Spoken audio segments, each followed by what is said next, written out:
गंगापुर गांव में गणपत नाम का किसान रहता था। गणपत बहुत ही सिद्ध और ईमानदार व्यक्ति था। वो अपनी पत्नी सुधा के साथ रहता था। गणपत के पास एक छोटी सी जमीन थी जिसमें वो खेती किया करता था। लेकिन पिछले कई सालों से गणपत की कोई भी फसल अच्छी नहीं हो पा रही थी।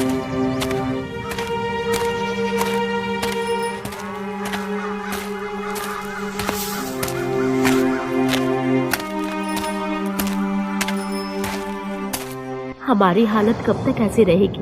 पूरे गांव में सिर्फ हमारा ही घर एक ऐसा घर है जिसमें महीने में सिर्फ 15 दिन ही चूल्हा जलता है और बाकी के दिन भूखा सोना पड़ता है।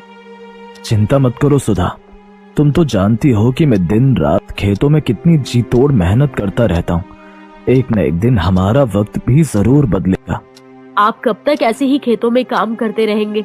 कोई ढंग का काम क्यों नहीं ढूंढ लेते हैं? मैं आपसे और स्त्रियों की तरह सोना चांदी नहीं मांगती। मैं बस इतना चाहती हूँ कि हम दोनों को पेट भर के भोजन तो मिल सके। ठीक है सुधा, मैं आज दूसरे काम की तलाश करता हूँ।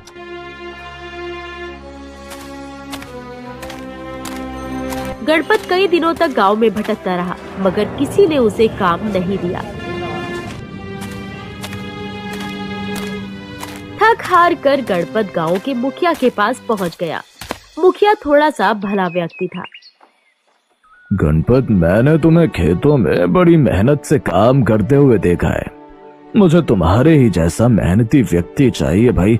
समझ लो कि तुम्हारे बुरे दिन अब खत्म हुए। आज से तुम मेरे भट्टों में काम करोगे, ठीक है? एक दिन गणपत काम करते करते थक गया। उसे बहुत तेज भूख लग रही थी। गणपत ने रघुवीर के भोजनालय का काफी नाम सुन रखा था।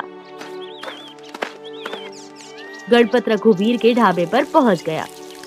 भैया, जल्दी से गर्मा गर्म अरहर की दाल देसी घी की रोटियों के साथ लगा दो और थोड़े से चावल भी लगा देना। बहुत जोरों की भूख लगी है भैया। अरे, दाल में तो बहुत अच्छी खुशबू आ रही है और साथ में देसी घी की रोटियां भी हैं। आज तो खाकर मजा ही आ जाएगा। कुछ ही देर में गणपत सारी प्लेट साफ कर गया और सांभा से बोला, अब कितने पैसे हुए भैया? आपने अरहर की दाल, देसी घी की रोटियां और चावल खाए हैं। कुल मिलाकर आपके पैसे हुए 1000।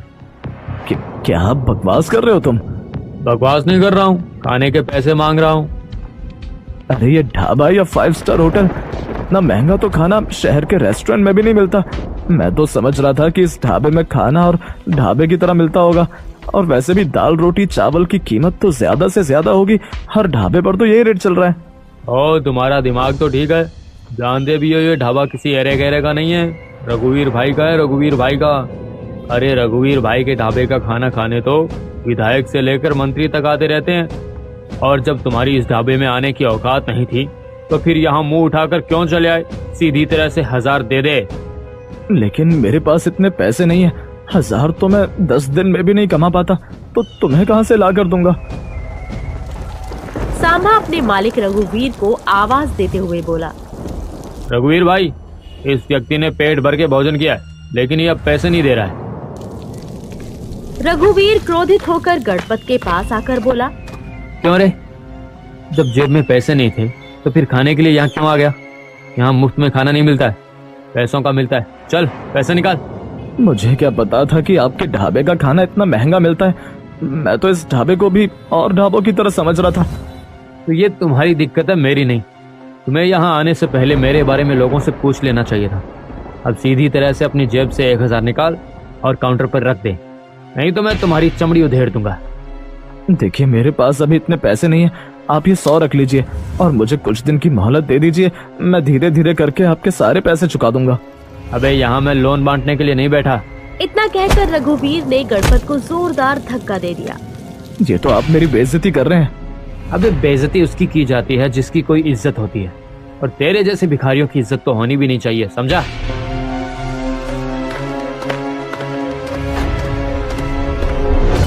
क्या बात है रघुवीर भाई, मैं तो तुम्हारे ढाबे का खाना खाने के लिए आया था, मगर यहाँ तो कुछ और ही चल रहा है।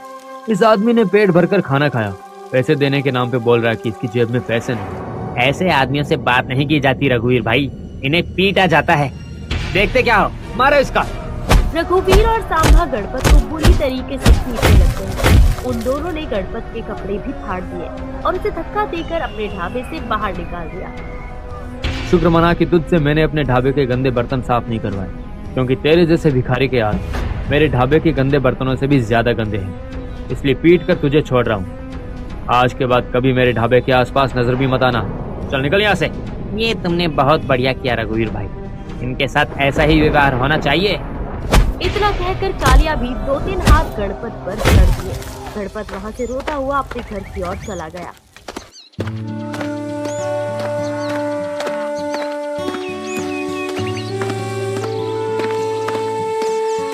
घर पर जाकर गणपत की हालत देखकर उसकी पत्नी सुधा बहुत भावुक हो गई। आपको क्या जरूरत थी उस ढाबे पर खाना खाने की? मुझे क्या पता था कि उनके ढाबे का खाना इतना महंगा होगा। रघुवीर और कालिया ने मुझे बहुत ज्यादा अपमानित किया सुधा।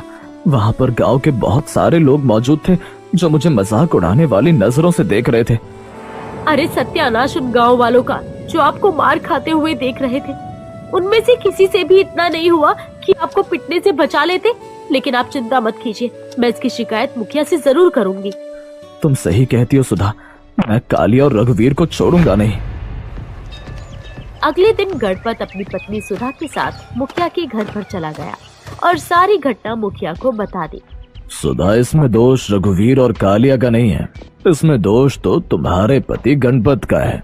सारा गांव जानता है कि रघुवीर के ढाबे का खाना और लोगों के खानों से अधिक महंगा है, क्योंकि उसके ढाबे का खाना अच्छा बनता है। जब तुम्हारे पति के पास पैसे नहीं थे तो इसे क्या जरूरत थी ढाबे पर खाना खाने की? ये क्या मुखिया जी, आप भी कालिया और रघुवीर की तरफदारी कर रहे हैं? तरफदारी नहीं कर रहा हूँ सुधा, जो सच है उसका साथ दे रहा हूँ। अगर इनके पास पैसे नहीं थे तो क्या वो हमारे पति को कुछ समय की मोहलत नहीं दे सकते थे? उन्हें पीटने का अधिकार किसने दिया? हाँ, ये बहुत गलत किया रघुवीर ने, लेकिन तू चिंता मत कर सुधा, इस बारे में मैं रघुवीर से जरूर बात करूंगा और कालिया के कान भी खींचूंगा। मुझे नहीं लगता कि मुखिया कुछ करेगा। साफ साफ दिखाई दे रहा था सुधा कि मुखिया कालिया और रघुवीर के पक्ष में बोल रहा था, लेकिन मैं अपने अपमान का बदला जरूर लूंगा सुधा, मैं चुप नहीं बैठूंगा। तो आप क्या करेंगे? आप अच्छी तरह से जानते हैं कि रघुवीर धनवान और उसकी गांव में अच्छी जान पहचान भी है, और आपकी पहचान गांव में सिर्फ एक मजदूर की है। जो भी हो सुधा, मैं अब गरीब हूँ तो इसका मतलब ये नहीं कि मैं चुप हो जाऊं। आज अगर मैं चुप हो गया और मैंने कुछ नहीं किया तो गरीबों के मुंह पर एक तमाचा होगा। मैं कालिया और रघुवीर को दिखा दूंगा कि अगर गरीब अपनी पर आ जाए तो क्या नहीं कर सकता। इतना कहकर गणपत क्रोधित होकर घर से निकल गया। इधर मुखिया रघुवीर के ढाबे पर पहुंचकर बोला, तुम्हारी बड़ी शिकायतें आ रही हैं रघुवीर। किसकी इतनी मजाल जो मेरी शिकायत आपसे करे? कल तुमने गणपत को बुरी तरह से पीटा था। हाँ? वो अपनी पत्नी सुधा के साथ तुम्हारी शिकायत लेकर आया था मेरे पास। अरे तो उसने पिटने वाले काम भी किए थे मुखिया जी। आप ही बताइए, मेरे ढाबे पर आकर अरहर की दाल, देसी घी की रोटियां तो बड़े चाव से खाई, और जब पैसे देने का नंबर आया तो अंगूठा दिखाने लगा। जो भी हो रघुवीर, लेकिन तुम्हें उसे पीटना नहीं चाहिए था। और तुम्हारे ढाबे पर सिर्फ गणपत ही नहीं बल्कि और भी न जाने कितने लोग आए दिन पिट कर जाते हैं। तुम्हारा ये दुर्व्यवहार कहीं किसी दिन तुम्हारे ऊपर भारी न पड़ जाए।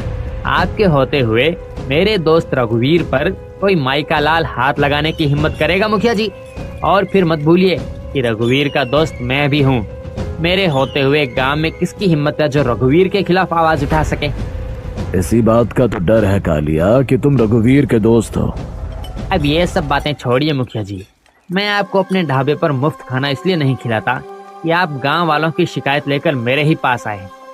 देखो रघुवीर, मैं तुम्हें सिर्फ समझाने आया हूँ। तुम क्यों नहीं समझते कि आज का दौर सोशल मीडिया का दौर है।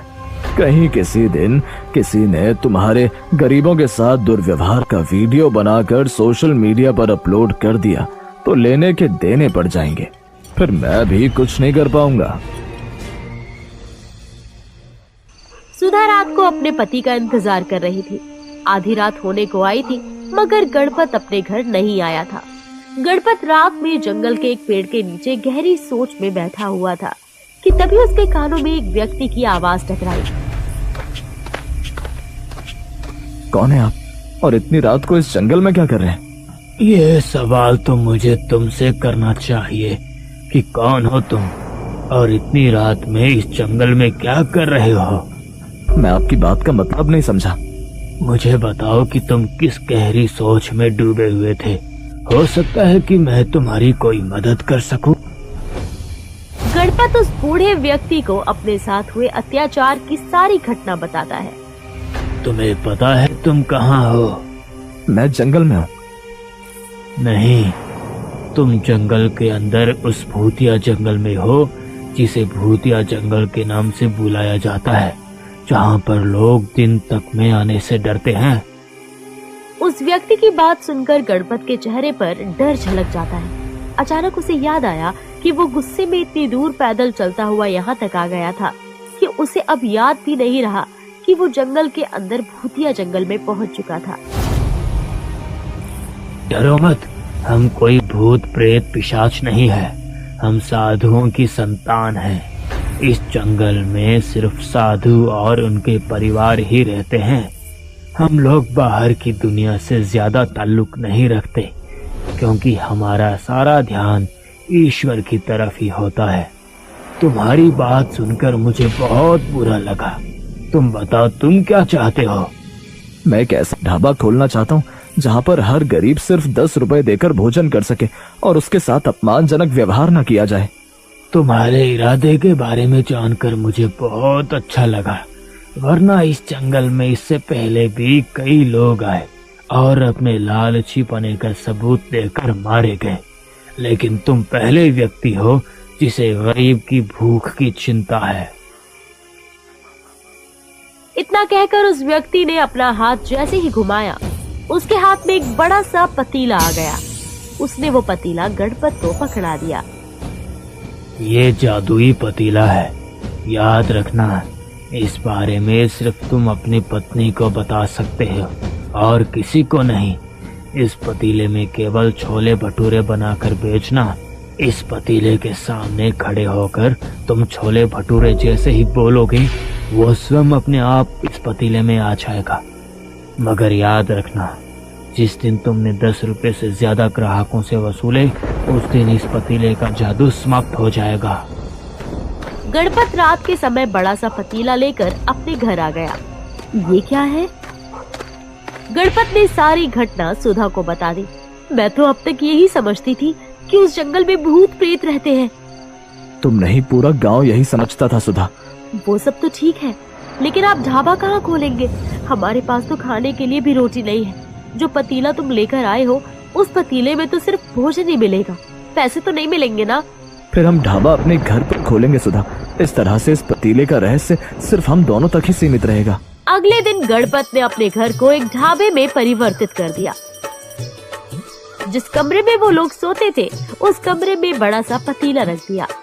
गणपत ने उस पतीले के सामने खड़े होकर छोले भटूरे का नाम लेना शुरू कर दिया।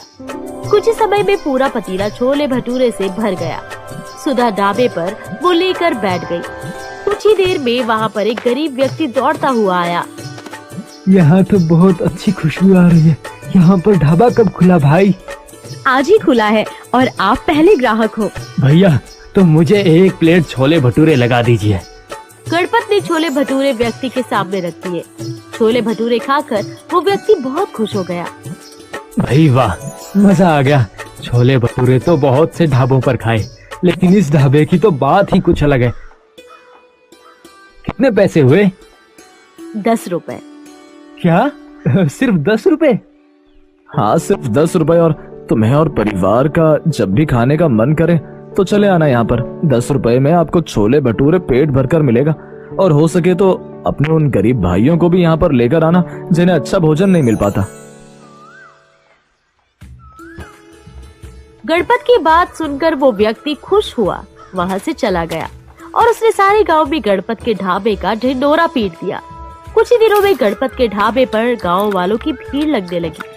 गणपत के ढाबे पर अब गरीब ही नहीं, बल्कि अब गांव का हर व्यक्ति जाकर भोजन करने लगा। गणपत किसी को भी मना नहीं करता था। ये बात कालिया और रघुवीर को बिल्कुल भी पसंद नहीं आई। इस गणपत का कुछ ना कुछ करना पड़ेगा, वरना हमारे ढाबे में तो ताले लग जाएंगे। चिंता मत करो कालिया, मैं आज ही पता लगाने का प्रयास करता हूँ कि गणपत इतना धन लाया कहाँ से। उस दिन के बाद से रघुवीर गणपत पर नजर रखने लगा, मगर काफी नजर रखने के बाद उसे कुछ भी नहीं पता लग पाया। 15 दिन से उसके पीछे हूँ कालिया, लेकिन कुछ भी पता नहीं चला। चिंता मत कर, अब ये गणपत खुद हमें बताएगा। एक दिन गणपत किसी काम से जा रहा था कि कालिया और रघुवीर ने उसे पकड़ लिया। तो तू हमारा ढाबा बंद करवाएगा? भैया सही बोल रहे हैं गणपत, सीधी तरह से बता दे कि तेरे पास इतना धन आया कहाँ से। मुझे छोड़ दो, नहीं तो मैं तुम दोनों की शिकायत पुलिस वालों से करूंगा। ये ऐसे नहीं मानेगा, मार मार कर इसकी चमड़ी उधेड़ दो। कालिया और रघुवीर गणपत को बुरी तरीके से पीटने लगे। गणपत उन दोनों से शारीरिक रूप से कमजोर था। गणपत ने दर्द से कराहते हुए सारी घटना कालिया और रघुवीर को बता दी। चल, हमें भी उस जादुई पतीले के पास ले चल। ये तो बिल्कुल बेवकूफ है रघुवीर, अगर इसके पास जादू पतीला है तो हम दोनों उस जादुई पतीले से इतना धन मांगेंगे कि अपने 5 स्टार होटल इस गांव में खोल सके। गणपत कालिया और रघुवीर को लेकर उसी कमरे में पहुंच गया। कालिया और रघुवीर उस जादुई पतीले से तरह तरह के आभूषण और पैसे मांगने लगे, मगर उस जादुई पतीले में कोई भी हलचल नहीं हुई। कालिया भाई, लगता है ये पतीला केवल भोजन ही देता है। तो फिर देसी घी की पूड़ियां मांग कर देखो। तभी वहाँ पर सुधा आ गई। कालिया और रघुवीर गणपत को धमकी देकर वहाँ से चले गए। गणपत ने हमें बेवकूफ बनाया रघुवीर।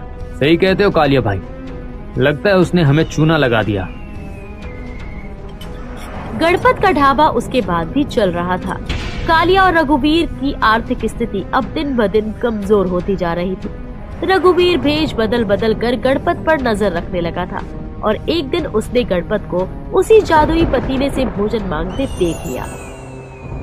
अरे, ये तो वाकई जादुई पतीला है। जरूर इस गणपत ने उस दिन कुछ ना कुछ उल्टा सीधा किया होगा। रघुवीर गणपत और सुधा से नजर बचाकर उस गुप्त कमरे में घुस गया और पतीले से गणपत की ही तरह भोजन मांगने लगा, मगर उसे जादुई पतीले में से कुछ भी हासिल नहीं हुआ। रघुवीर क्रोधित होकर सीधा कालिया के पास जाकर बोला। कालिया भाई, गणपत उस दिन सही बोल रहा था, वो पतीला वाकई जादुई है। मेरी आंखों के सामने गणपत ने उस जादुई पतीले के सामने छोले भटूरे का नाम लिया और उस पतीले में वो ताजा ताजा छोले भटूरे अपने आप आ गए। क्या बकवास कर रहा है तू? उस दिन तो उस जादुई पतीले में कोई भी हलचल नहीं हुई थी। इसी बात को लेकर तो मैं हैरान हूँ। मुझे लगता है कि वो जादुई पतीला सिर्फ गणपत की ही बात मानती है। ठीक है, अगर ऐसी बात है तो हम उस जादुई पतीले में जहर मिला देंगे। ना रहेगा बांस, ना बजेगी बांसुरी।